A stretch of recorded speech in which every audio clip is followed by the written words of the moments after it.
మీ business ఏదైనా మీ ఊర్లో promotion చేయాలంటే అది సుమన్ టీవీతోనే సాధ్యం. ఇప్పుడే సంప్రదించండి. ప్రస్తుత సమాజంలో ఐఐటి పూర్తి చేయడం కాదు, ఐఐటిలో సీటు వస్తేనే లైఫ్ సెటిల్ అయినట్లు భావిస్తున్నాం. కానీ 10 సంవత్సరాల క్రితం 90% మార్కులతో కాన్పూర్ ఐఐటిలో ఉత్తీర్ణత సాధించిన ఈ ఐఐటిని మాత్రం సూర్యాపేటలోని దాబా వద్ద కేవలం 10,000 రూపాయలకు మాత్రమే వాచ్మెన్ గా పనిచేస్తున్నాడు. ఎందుకు ఇలా పనిచేస్తున్నాడు, ప్రస్తుతం విద్యా వ్యవస్థలో ఏమేమి మార్పులు రావాలి, తను ఇలా మారిపోవడానికి కారణాలు ఏందో వారి మాటలోనే తెలుసుకుందాం. పదండి ఆ అభాగ్యుని దీన పరిస్థితి తెలుసుకుందాం.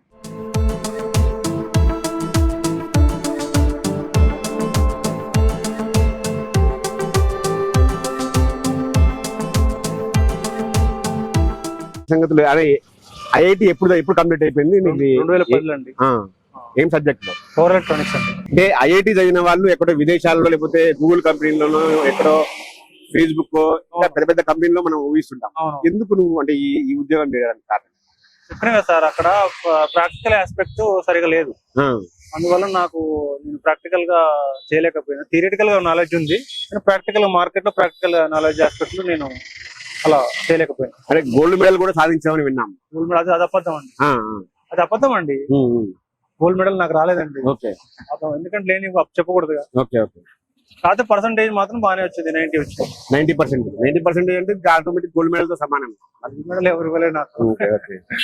అంటే ఏమి అదే ఎడ్యుకేషన్ సిస్టమ్ నచ్చక మానేసావా ఉద్యోగాలు? ఇక్కడ అంటే ప్రాక్టికల్ గా లేదని నా ఉద్దేశం. చెప్పిన కదా, థియరిటికల్ గా ఉన్నది, ప్రాక్టికల్ గా లేదు. అంటే ఏంటి ఒక ఎగ్జాంపుల్ చెప్పగలుగుతావా? చెప్పినా కదా సార్, నేను ఇంత ముందు చెప్పిన. మా ఇంట్లో ఒక మోటార్ ఖరాబ్ అయింది, నేను ఎలక్ట్రికల్ ఇంజనీరింగ్ చదివినా. ఒక ఐటీఐ చేసిన వాడు దాన్ని చేయగలుగుతున్నాడు, నేను చేయలేకపోతున్నా. అంటే దాని అర్థం ఏంటి? థియరిటికల్ గా ఉన్నది, ప్రాక్టికల్ గా లేదు. అది ఒక ఎగ్జాంపుల్. అయితే ఫ్యాకల్టీ కూడా చేసావని విన్నాను. చేశాను. ఎంతకాలం చేసావు? ఎందుకు 1 మంత్ చేసినాను. చేసిన తర్వాత నా ముందు ఒక ప్రీవియస్ ఒక స్టూడెంట్ చేశాడట. స్టూడెంట్స్ అడిగే డౌట్స్ ని మనం క్లారిఫై చేయనప్పుడు స్టూడెంట్స్ ఆల్రెడీ అతనికి మీద ప్రిన్సిపల్ కంప్లీట్ చేసి అతను వెళ్ళిపోయాడని తెలిసింది. అలాంటి సిచ్యువేషన్ నాకు ఏర్పడొద్దేమని భయం వేసింది. ఎందుకంటే స్కిల్ లేని నాలెడ్జ్ తో మనం స్టేజ్ ఎక్కినాం అనుకో, స్టూడెంట్స్ ఎలా అవుతారు, వాళ్ళ భవిష్యత్తు కూడా మనలాగానే అవుతారు. అలాంటి చేయడం నాకు ఇష్టం లేదు. అంటే ఏం మారవాలి ఎడ్యుకేషన్ సిస్టమ్ లో, ఏ మార్పులు వస్తే బాగుంటుంది? ఉద్దేశం ఏంటంటే థియరిటికల్ గా ప్రాక్టికల్ గా 2 years లో ఎలా ఉందో అలాంటి సిస్టమ్స్ రావాలి. థియరిటికల్ గా ఆస్పెక్ట్స్ ప్లస్ ప్రాక్టికల్ ఆస్పెక్ట్స్ 2 నేర్పినప్పుడు స్టూడెంట్ మార్కెట్ లో వచ్చినా యూజ్ ఉంటుంది. ఓన్లీ థియరిటికల్ చెప్పినాం అనుకో యూజ్ ఉంటుంది. ఇప్పుడు ఆటోమొబైల్ ఇంజనీరింగ్ చేసినప్పుడు కార్ రిపేర్ అయినప్పుడు చేయలేదన్నప్పుడు నేను అలా యూజ్ ఏంటి? ఒక మెకానిక్ పట్టుకొస్తున్న అర్థం ఏంటి? మనకు రాదనేగా. అట్లా అంటే ఇప్పుడు అంటే ఏ ఉద్యోగం చేసినా కూడా నీకు మినిమం 1 lakh శాలరీ కంపల్సరీ వస్తుంది. ఈ చిన్న ఉద్యోగం చేయడానికి కారణం రీజన్ ఏంటి? చెప్పినా కదండి, ఇంట్లో మా దగ్గర ల్యాండ్ ఇష్యూస్ లో మా నాన్న కొంచెం చంపడం, మా అమ్మ ఇట్లా అయిపోవడం, మా అమ్మని కూడా అటాక్ చేయడం వల్ల మెంటల్ గా నేను షాక్ అయ్యి మెంటల్ గా కొంచెం డిప్రెషన్ కి వెళ్ళి, అది రీజన్. నాన్నగారితో మీకు ఎట్లా ఉండే ఎఫెక్షన్ ఎలా ఉంది? చాలా ఉన్నది. ఇప్పుడు అర్థమవుతుంది కదా, నేను 3 years కోర్టు నుంచి తిరుగుతున్నానంటే చాలా మంది 20 తండ్రులకు అన్నం కూడా పెట్టలేదు. కొన్ని కేసులు మనం చూస్తున్నాం. బువ్వ అన్న రోడ్డు మీద పడ్డది, తల్లి వెళ్ళి పెట్టారు. ఆ కానీ నేను అలాంటి వ్యక్తిని కాదు, కొద్దిగా హ్యూమానిటీ ఉంది కాబట్టి డిస్టర్బ్ అయ్యాను. దాని గురించి కోర్టులో కూడా తిరుగుతూనే ఉన్నా. అతను కేసు వాళ్ళకి లాయర్లు ఇందులో బేస్ లేదు, సాక్ష్యాలు లేవని ఏదో ఒకటి వాళ్ళు చెప్పి వాళ్ళు నన్ను ఇంకా డిప్రెషన్ డబ్బులు కూడా వాళ్ళు అడిగిన డబ్బులు కూడా ఇచ్చినాక కూడా నువ్వు నాకు ఏమి ఇచ్చినావు అంటున్నారు. 20 లక్షలు 30 లక్షలు అంటే ఎక్కడి నుంచి తెచ్చి ఇస్తాం? 20,000 అంటే ఒక రీజనబుల్ ప్రైస్ అట్లా అంటున్నారు. ఇప్పుడు ఎంత శాలరీ వస్తుంది మీకు ఉద్యోగం చేయడం ద్వారా? ఇంకా మీకు రోజు 450 ఇస్తున్నారు సార్. తెలిసిన విషయం. 3 పూటలు అన్నం పెడతాడు అంటే 13,500 శాలరీ, 3 పూటలు భోజనం, అది ఛాయలు కూడా వస్తారు. అంటే ఇప్పుడు ఏమైనా ఇంకా మంచి ఆపర్చునిటీస్ దొరికితే, మంచి అవకాశాలు దొరికితే మీరు చదువుకున్న చదువు వైపు వెళ్ళే అవకాశం ఉందా? ఉద్యోగాల వైపు? నా ప్రెసెంట్ ఏమో మా ఫాదర్ చంపిన వాళ్ళని ప్రెసెంట్ ఏం అదే నాది, శిక్ష పడేలా చేయడం.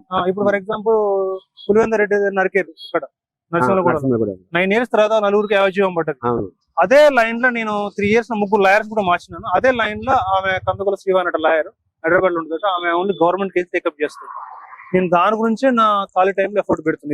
ఇది డ్యూటీ టైంలో, మిగతా టైంలో మా మదర్ మీద కూడా దాడి చేశారు కదా, ఎట్టి పరిస్థితుల్లో వాళ్ళని శిక్ష పడాలనేది నా ఆలోచన. మీ ఫాదర్ ని చంపిన వాళ్ళని, మర్డర్ చేసిన వాళ్ళని శిక్ష పడాలనేది మీరు ఏమి ప్రెసెంట్ ఏం అది. నాకైతే ఫుడ్ అయితే, అన్నం అయితే ఇక్కడ దొరుకుతుంది. దానికోసమే ఈ ఉద్యోగం చేసుకుంటూ మీరు మిగతా మొత్తం అక్కడ స్పెండ్ చేస్తుంది. అది మీకు న్యాయం కోసం ఇంతవరకు ఎవరెవరు చుట్టూ తిరిగారు? చెప్పాను కదా ఫస్ట్ రెస్పాన్స్ ఏంటి? కాకరామరెడ్డి అనే లాయర్ 10,000 తీసుకున్న తర్వాత కేసు చేస్తానని తీసుకున్న తర్వాత 6 months తర్వాత 4 లక్షలు అడిగాడు. 4 లక్షలు నేను ఇవ్వలేను సార్, మీరు 10,000 చెప్పారు కదా. నేను తర్వాత సెకండ్ తర్వాత కోర్టులో 100 లాయర్ మార్చమంటే సెకండ్ లాయర్ అప్రోచ్ అయినా, అతని పేరు చంద్రకాంత్, 13,500 తీసుకున్నాడు. 1.5 year ప్రైవేట్ కంప్లైంట్ చేస్తే జడ్జి గారు కామశెట్టి సురేష్ దాన్ని యాక్సెప్ట్ చేయలేదు. తర్వాత థర్డ్ లాయర్ షిఫ్ట్ అయ్యాను. ఇప్పుడు ఎట్లయినా నా ఎయిమ్ కోసం నేను ఇప్పుడు మనకు కార్ ఖరాబ్ అయింది సార్, మెకానిక్ ఒక దగ్గర పోయినప్పుడు ఏం చేస్తాం కానప్పుడు ఇంకో మెకానిక్ అడిగి పోతాం కదా. అదే విధంగా థర్డ్ లాయర్ 6,500 తీసుకొని పల్లెటి రాముడు అని వరాకత్ కూడా ఇల్లు మార్చిండు.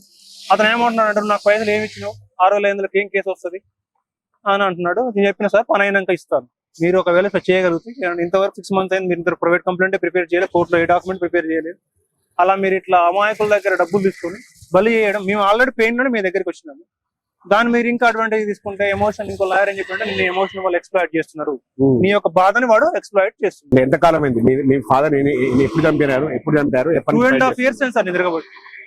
ఎక్కడ పోయినా పోలీస్ స్టేషన్ పైన ఇతను ఒక పిచ్చోడు వచ్చిండని ఈవెన్ పేపర్ లో కొంచెం మంచి చెప్పిన కదా నీలిమా గురించి, వాళ్ళు మంచి సిఐలు కూడా అందరూ కూడా పేపర్ లో అట్లీస్ట్ కూడా బయటికి పేపర్లలో మంచిగా చూపిస్తున్నారు. నిజమైన కంప్లైంట్ పోయినప్పుడు ఇతను మత్తు తింటం లేదు అబ్బాయి అని చెప్పడం నాకు ఆశ్చర్యం కలిగింది. పేపర్లలో వాళ్ళు ఇప్పుడు పిండం కానీ ఉంది, జడ్జి గారు పేపర్లు ఎలా చూపిస్తుంది, చిన్నపిల్లలు మీరు బాల కార్మికులు కదా, మీకు బాల కార్మికులు కోర్టు నియోజకం పనులు పెట్టుకుందని చెప్తుంది. కానీ రియల్ గా ఆమె దగ్గర అప్రోచ్ అయితే అంటే ఆమె అని చెప్పట్లేదు, జనరల్ గా చెప్తున్న సిస్టమ్. ఇతను మానసిక వికలాంగుని చెప్పడం నాకు ఆశ్చర్యంగా ఉంది. మానసిక వికలాంగుని నువ్వు ఎలా ప్రూవ్ చేస్తావు? ఇప్పుడు ఒక బీపీ వచ్చిన బీపీ మీటర్ ఉంది, షుగర్ వచ్చిన షుగర్ టెస్ట్ ఉంది. నేను నా రియల్ పెయిన్ తో మీ దగ్గరకు వస్తాను, మీరు లేదు నా మీద ఒకటి పుట్టేయడం కరెక్ట్ కాదుగా. అలా ఉంది ఈ ప్రజెంట్ కోర్ట్ సిస్టమ్ కూడా. ఇండియాలో చాలా హత్య కేసులు ఎందుకు శిక్ష పడట్లేదు? అవినాష్ రెడ్డిని చంపారు ఆంధ్రాలో, అది దానికి 6 months వాళ్ళ బిడ్డ తిరుగుతూనే ఉంది. ఆమె అపోలో డాక్టర్ మళ్ళీ ఆమె చాలా పెద్ద పోస్ట్ తెలుసుగా, అయినా అక్కడ శిక్ష పడ్డాడు. నాలని ఎవరు పట్టించుకుంటాడు? అయితే ఇప్పుడు మీకు ఐఐటీలో జరిగినప్పుడు ఎలా ఉండేది, కాలేజ్ లైఫ్ ఎలా ఉండేది? చెప్పిన కదా సార్, ఇప్పుడు ఎన్ని కాలేజ్ మీరు తీసుకున్నా, ఇంజనీరింగ్ కాలేజ్ సూర్యాపేట కానీ, ఇంజనీరింగ్ కాలేజ్ కానీ, హైదరాబాద్ కానీ, అన్ని రకాల వ్యక్తులు ఉంటారు. డ్రగ్స్ ఉన్నది నేను చెప్పినగా, పార్న్ ఇండస్ట్రీ ఉన్నది, వీడియో గేమ్స్ బలైన సస్పెండ్ టర్మినేట్ స్టూడెంట్స్ మీకు చెప్పినాను. మంచిగా చదివి ఉన్నత స్థాయికి వెళ్ళిన విధిగా స్టూడెంట్స్ ఉన్నారు, ఖరాబ్ అయిన వాళ్ళు ఉన్నారు. ఇదంతా it depends on how you take your life. Student మీద ఆధారపడి ఉంటది. అన్ని నీ దగ్గర ఉన్నాయి. ఈ ప్రపంచంలో ఇప్పుడు సెల్ అన్ని ఉన్నాయి, మంచి ఉంది చెడు ఉంది, దాన్ని మనం తీసుకునే బట్టి ఉంటది. అది నా యొక్క పర్సనల్ ఒపీనియన్. ఖరాబ్ అయిన వాళ్ళు ఉన్నారు, బాగుపడిన ఉన్నారు. ఇప్పుడు ఒక ఎగ్జాంపుల్ చెప్తా, కేకేఎస్ భాస్కర్ విజయవాడలో అప్పుడు ఐఐటీలో all India first rank sir, GATE మన జేఈలో. అతను డ్రగ్స్ కి అలవాటు పడి బీటెక్ 4 years 6 years దాకా కంప్లీట్ చేయలేకపోయాడు. ఐఐటికి వెళ్ళిన తర్వాత అతను ఏమైందంటే డ్రగ్స్ అడిక్ట్ అయిపోయాడు. అంటే ఐఐటి వెళ్ళినంత మాత్రం అందరూ కాలేరు. కొందరు పిహెచ్డి షాయిన్ ఒక తెలుగు స్టూడెంట్ ఆ ప్రొఫెసర్ కింద పనిచేయలేక పారిపోయాడు. వాళ్ళు మామూలుగా నీకు ఐఐటి ప్రొఫెసర్స్ నీకు నార్మల్ గా డిగ్రీ ఇవ్వరు. చాలా సిన్సియర్ గా అక్కడ సిస్టమ్ చాలా స్ట్రిక్ట్ గా ఉంటది. ఓపెన్ బుక్ సిస్టమ్ ఇక్కడ లాగా కాదు, బుక్ నీ ముందే ఉంటది, కంప్యూటర్ నీ ముందు ఉంటుంది. అయినా ప్రాబ్లమ్ సాల్వ్ చేయాలని నీకు అలాంటి టఫ్ సిస్టమ్ ఉంటది. దాన్ని తట్టుకోలేక చాలా మంది 72 మంది ఉరేసుకున్నారు మా క్యాంపస్ లో. అన్నిటిని తట్టుకున్న వాళ్ళు ప్లస్ నీ చెడు అలవాట్లకు లేకుండా పోయిన వాళ్ళు మాత్రమే ఇన్ఫోసిస్ నారాయణమూర్తి లాగా.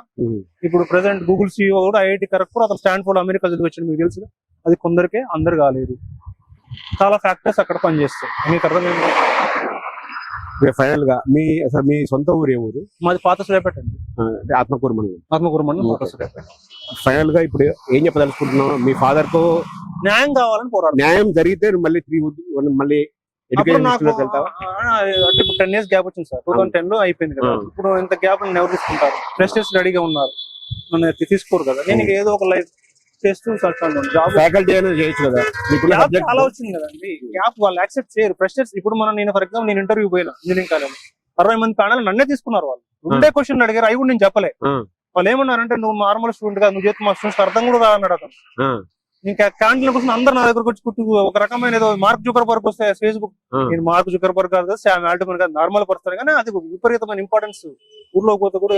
ఎందుకంటే బ్రాండ్ ఉంది కదా, అది బ్రాండ్ ఇమేజ్ ఉన్న వాల్యూ, ఐఐటి బ్రాండ్ కి ఉన్న ఇమేజ్ ఉన్న వాల్యూ. అయితే అలాంటి దాన్ని నేను ఇష్టపడను. అలాంటి ప్లేస్ నేను ఎమ్మటే నేను అలాంటి ఫోకస్ చేసినప్పుడు నేను అక్కడి నుంచి మారిపోతాను. రియల్ రీజన్ మీకు ఇవాళ చెప్తాను, ఫేకల్టీ చేయలేక కాదు, ఫోకస్ సెంటర్ ఆఫ్ అట్రాక్షన్ చేస్తాను. నేను ఏదో మార్చి మహేష్ బాబుని కాదు, జూనియర్ ఎన్టీఆర్ కాదు, అలా చేయడం నాకు నచ్చదండి. అందుకని నేను అక్కడ ఉన్నాను. లైవ్లో స్కూల్ చదివినప్పుడు నాకు 25 వస్తే స్కూల్ టాపర్ మొత్తం ఎత్తుకొని మా దగ్గర నా దగ్గర ఎత్తుకొని వచ్చాడు. అప్పుడు నేను ఏం చేస్తానంటే చదవను, ఓకే ఓకే. ఇప్పుడు మార్క్ జూకర్బర్గ్ స్పీచ్ మీద ఏమని తెలుసా, ఈ రోజు మీరు ఫేస్బుక్ కనపడుతుంది, మీరు నన్ను పట్టించుకుంటారు? ఎప్పుడైనా అంతే. ఇప్పుడు మీరు నా దగ్గరకు వచ్చారంటే ఏంటి, ఒక అబ్నార్మల్. అవును. అయితే అలాంటి ఫోకస్ నాకు వచ్చిన అక్కడి నుంచి మారిపోతా. మీకు చెప్తున్నా, అక్కడ నాకు ఇష్టం ఉండదు. ఏదో మనం ఏదో చేయాలని లేదో. మా ఊర్లో కూడా నేను ఊర్లో పోతే చాలా మంది వెక్కరు వేరే వేరే వచ్చి నా దగ్గర సెంటర్ మీ దేవురు, మీ పేరేంటి, మీ నాన్న ఇలాంటి అడుగుతున్నారు. ఎందుకు నన్ను ఫోకస్ చేయడం నాకు ఎందుకు ఒక రకంగా భయం ఇస్తుంది. ఎందుకు అన్నెసెసరీ. ఇప్పుడు ఫర్ ఎగ్జాంపుల్ చిన్న ఎగ్జాంపుల్ చెప్తే, అక్కడ దేవుడు వచ్చాడు ఫైర్ గా ఏంటి అది, కొందరు ఏమంటారు వాళ్ళు పుట్టిస్తున్నారా, కొందరు అంటారు ఫేక్ అంటారు. అందుకే నేను కోర్టుకి ఎందుకు వెళ్తున్నానంటే, కోర్టులో అక్కడ సాక్ష్యాలను పరిశీలన జరుగుతుంది, వాస్తవాలు బయటపడతాయి, ఆర్గ్యుమెంట్స్ నడుస్తాయి. అందుకని కోర్ట్ సిస్టమ్ నేను పెట్టుకున్నాను. సృష్టిలో ఇప్పుడు చాలా విషయాలు అర్థం కానీ, ఒక దేవుడు వస్తున్నాడు, ఒక దేవుడు నా తిరుపతి వస్తున్నాడు, చేతకుందన్నాడు, ఇలా ఏది నిజం ఏది అబద్ధం అంత కన్ఫ్యూజింగ్ ఉంటది కదా. అక్కడ ఏమవుతుందంటే డిఫెన్స్ లాయర్ ప్రాసిక్యూషన్ అప్పుడు రెండు ఆర్గ్యుమెంట్స్ ఉన్నప్పుడు there is a possibility of truth will come out. ఆ సిచ్యువేషన్ లోనే నేను కోర్టు అప్రోచ్ అవుతున్నాను. అది నీకు న్యాయం జరుగుతుందనే నమ్మకం అయితే నాకు అది లేదు. ఇప్పుడు మనకున్న స్పోర్ట్స్ సిస్టమ్ పోతే నాకు నమ్మకం కలగలేదు. నాకు ల్యాండ్ విషయంలో జరిగింది, న్యాయం జరిగింది. సమన్లు పంపాడు లాయర్, న్యాయం జరిగింది. అదే లాయర్ కూడా నన్ను కలిసినప్పుడు ఉంటాడు, రెడీ 5,000 తీసుకుంటా నీకు న్యాయం చేస్తా అంటాను. అతని దగ్గర పోవడం నాకు ఎంతో ఇష్టం లేదు. ఎందుకంటే ఆయన ఏమంటున్నాడంటే, ఈ కేసు క్లోజ్ చేసి ఆ కేసు ఓపెన్ చేపిస్తా అంటున్నాడు. ఆ కేసు క్లోజ్ చేసి ఆ ల్యాండ్ మా సిస్టర్ అమ్మేస్తాడు. అసలు నేనేమనుకున్నానంటే, ఒకటి లాయర్ అట్లా 2 కేసులు ఎందుకు, చాలా మంది లాయర్స్ ఉన్నారు కదా, కానీ మిగతా లాయర్స్ చేయలేకపోయారు. అంటే మిగతా లాయర్స్ దొంగలని నా అభిప్రాయం. దొంగలు అంటే మేబీ వాళ్ళకి సబ్జెక్ట్ ఉండకపోవచ్చు, ఎట్లయితే నాకు సబ్జెక్ట్ లేదో వానికి లాలన్న సబ్జెక్ట్ ఉండాలి కదా. టీవీ మెకానిక్ అక్కడికి పోతే వాడు ఏ కాంపోనెంట్ పోయింది, ట్రాన్సిస్టర్ పోయిందా, కెపాసిటర్ పోయిందా, వాడు ఏగలగాలి కదా. అట్లా సబ్జెక్ట్ లేని లాయర్స్ కోర్టులో ఉన్నారని ఉండొచ్చు, లేకపోతే సబ్జెక్ట్ ఉన్నా కానీ ఎక్స్ప్లోర్ చేయాలి అనే అభిప్రాయం ఉండొచ్చు. ఓకే, మొత్తానికైతే మీకు న్యాయం జరిగితే పెళ్లి చేసుకొని పెళ్లి చేసుకోవాలి. నేను చేసుకోవాలి. అబ్దుల్ కలాం నేను ఇష్టపడతా, కానీ నేను అబ్దుల్ కలాం నేను కాదు కానీ అతను నేను ఆదర్శంగా తీసుకోవడానికి నాకు ఎందుకో సైంటిస్ట్ కావాలని అనుకున్నా. కానీ సిస్టమ్ నిన్న అలా ఆర్థిక రాజకీయ సాంఘిక కారణాలు ఎన్నో చంపుతున్నారండి. చూస్తున్నారు, మా నాన్న మా ఇద్దరిని కూడా బలి చేశారు. మా అమ్మ పేగు పోయలేదు కాబట్టి చంపుతున్నారు, సైకో నా కొడుకు చంపిస్తున్నారు. దాని సిస్టమ్ లో మనం ఎడదగలుగుతాం. అది నా అభిప్రాయం. ఫైనల్ గా యూత్ కి ఏం చెప్పగలుగుతుంది, ఒక ఐఐటియన్ గా యూత్ కి ఏం చెప్పగలుగుతుంది? ఏం చెప్తారంటే, ఎవరైనా ఏం చెప్తారు, గూగుల్ CEO సుందరమతాయనో, అరవింద్ కృష్ణ IBM CEO వాళ్ళని ఆదర్శంగా తీసుకుంటారు. అలా కావద్దని చెప్తారు. ఎవరు ఫెయిల్యూర్ ని ఆదర్శంగా తీసుకుంటారా, సక్సెస్ ని ఆదర్శంగా తీసుకోవాలి. ఫెయిల్యూర్ అంటే నువ్వు స్వతహాగా ఫెయిల్యూర్ కావలేదు కదా, మీరు సిస్టమ్ మిమ్మల్ని ఫెయిల్యూర్ చేసింది. వ్యక్తులు నేను విచిత్రంగా చేస్తారు, నేను మతి చింతం లేదని నీ మీద ఒకటి అట్లా పుట్టిస్తారు, ఇది ఒక సైకో అంటుంటారు. అన్నీ చాలా ఉంటాయి, అవన్నీ నేను అందుకనే తప్పించుకొని తిరుగుతున్నా అక్కడిక్కడ. ఇది మధు చెప్తున్నది. సిస్టమ్ లో ఉన్న లోపాలే నన్ను ఈ విధంగా మార్చాయి. ఎడ్యుకేషన్ సిస్టమ్ మారాలి. ఐఐటీలలో చాలా మంది ప్రాక్టికల్ గా ఎడ్యుకేషన్ నేర్చుకోకుండానే కొంతమంది బయటికి సక్సెస్ గా వస్తున్నారు. చాలా మంది ఫెయిల్యూర్ గానే ఐఐటీఎన్ గా ఉంటున్నారు. కానీ తమ కుటుంబంలో తమ ఫాదర్ చనిపోవడమే తనని ఈ విధంగా మార్చింది, డిప్రెషన్ లోకి పెట్టిందని కూడా మధు చెప్తున్నారు. తనకు న్యాయం న్యాయం కోసం 2.5 సంవత్సరాల నుంచి తిరుగుతున్నాను, తిరగని ప్రాంతం లేదు, పోలీసులు లేరు, ఆఫీసర్ లేరు, అందరి వద్దకు వెళ్ళి కూడా తనకు న్యాయం లభించలేదు. ఇక న్యాయం లభిస్తున్న నమ్మకం కూడా తనకు లేదని కూడా మధు చెప్తున్నారు. మొత్తంగా చూసుకుంటే ఒక సోషల్ ఏదైతే జరుగుతుందో సమాజంలో జరుగుతున్న పరిణామాలే మధును ఈ విధంగా కుంగదీశాయని స్పష్టంగా అయితే అర్థం చేసుకోవచ్చు. మధుకు ఇకనైనా న్యాయం జరగాలని, తిరిగి తన ఐఐటిలో 90% మార్కులతో అత్యున్నతంగా ఉత్తీర్ణత సాధించిన మధుసూదన్ తిరిగి మళ్ళీ ఐఐటిఎన్ గా లేకపోతే ఫ్యాకల్టీగాను తిరిగి తన జీవితాన్ని ప్రారంభించాలని కూడా కోరుకుందాం.